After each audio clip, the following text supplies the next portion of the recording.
Election findings could easily overturn 3 states, data analysts conclude. Written by Charlotte Cuthbertson from the Epoch Times on November 26, 2020. Washington. The former data and strategy director for President Donald Trump's 2016 election campaign says he's found enough evidence to suggest the election results could be easily turned to favor the current president. I have no confidence that Joe Biden is the deserved winner of this election based on our findings, Matt Brainerd said in a November 25 video. He may have won, he may not have won. Trump may have lost, Trump may have been re-elected. We just can't know because of how bad this election system has operated. Brainerd assembled a team just days after the election to look for inconsistencies in 6 contested states: Pennsylvania, Georgia, Michigan, Wisconsin, Arizona and Nevada. The group initially identified 1.25 million voter issues and followed up on them through phone calls and by cross-checking data against other databases. The team ran several major analyses, including of voters who had moved out of state but still voted in the states they had left, voters who registered to vote using a post office box number rather than a residential address as required, voters who requested a mail-in ballot and sent it in only for it not to be counted, voters who didn't request a mail-in ballot and didn't receive one but discovered a vote had been cast in their name, as well as research on people who voted more than once and on those who are listed in the death index. Change of address. One of Brainerd's biggest findings involved voters who had submitted a national change of address form to the post office indicating they had moved out of state yet appeared to have voted in 2020 in the state they moved from. In Georgia, the team found 138,221 such people, which represents a much larger than the state's current vote differential of 12,670 in the presidential race. In Michigan, there were 51,302 such people.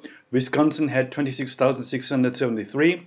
Nevada had 27,271, Arizona had 19,997, and Pennsylvania had 13,671. Brainerd said the numbers are high enough that they could easily overturn current election projections. The number of questionable ballots surpasses the vote margin in at least 3 states right now: Arizona, Georgia, and Wisconsin, Brainerd told the Epoch Times on November 25. Those 3 states have a combined total of 37 electoral votes. This isn't speculative, this is just what the data shows. The current vote count difference between the 2 main presidential candidates and the electoral votes involved are as follows: Arizona, 10,457 votes, 11 electoral votes. Georgia, 12,670 votes, 16 electoral votes. Nevada, 33,596 votes, 6 electoral votes. Michigan, 154,188 votes, 16 electoral votes. Pennsylvania, 80,555 votes, 20 electoral votes. Wisconsin, 20,608 votes, 10 electoral votes.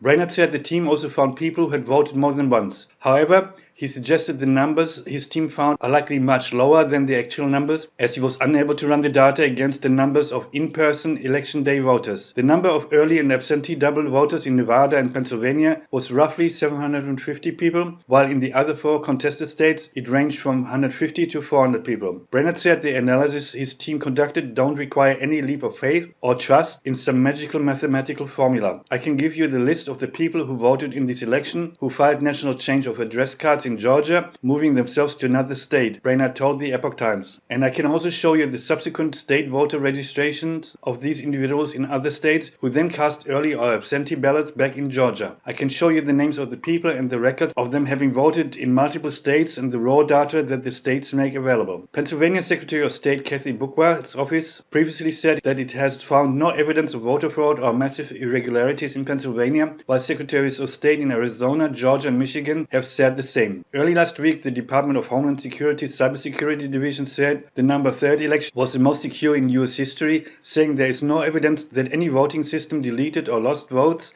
changed votes, or was in any way compromised. Trump's legal team, however, has said it found enough evidence to potentially overturn the election. Brainerd said he has signed declarations to go with this work, which is being used in court filings in 5 states. Using Brainerd's findings, a legal group on November 25 filed a lawsuit in Georgia alleging that more than 150,000 illegal votes were counted. The suit also alleged that 43,688 legal votes weren't counted. Post office boxes.